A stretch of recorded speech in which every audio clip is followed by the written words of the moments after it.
الثقافة والعادات والتقاليد والمجتمع اللي حد دور المرأة في وظائف عديدة، ولكن ليست في المجال السياسي.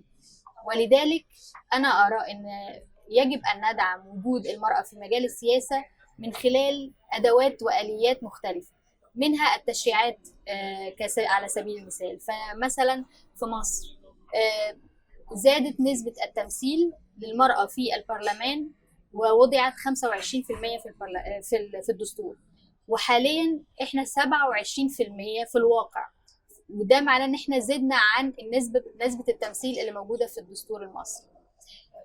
ومش بس تشريعات، لا، لازم كمان بيكون في حملات توعية، بنروح للسيدات في البيوت وبنقول لهم ان في فرص ومجالات زي السياسة تقدروا تدخلوا فيها وتقدروا تعملوا دور فعال علشان تقدروا تدافعوا عن حقوقكم، لان مفيش حد هيفهم قضايا المرأة اكتر من المرأة.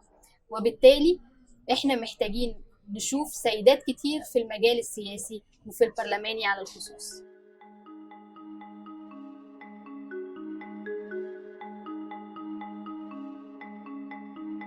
طبعا الشباب مهم جدا في المجال السياسي وخصوصا البرلماني، لان هم المستقبل، ولازم يكونوا ونمثل اصواتهم في كل الشغل السياسي اللي هيكفل لهم مستقبل باهر ومريح يقدروا هم يعيشوا فيه ويبقى باختيارهم وبصوتهم. لكن من خلال عملي في المنتدى الشباب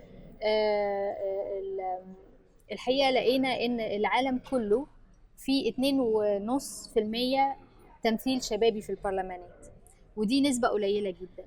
وعلشان كده احنا اطلقنا مبادرة النهاردة، وهي مبادرة نعم للشباب في البرلمانات. دي بنحاول من خلالها ان احنا ندي آليات للبرلمانات المختلفة في دول مختلفة يقدروا يستعينوا بيها لزيادة عدد الشباب وتمثيل الشباب في البرلمانات.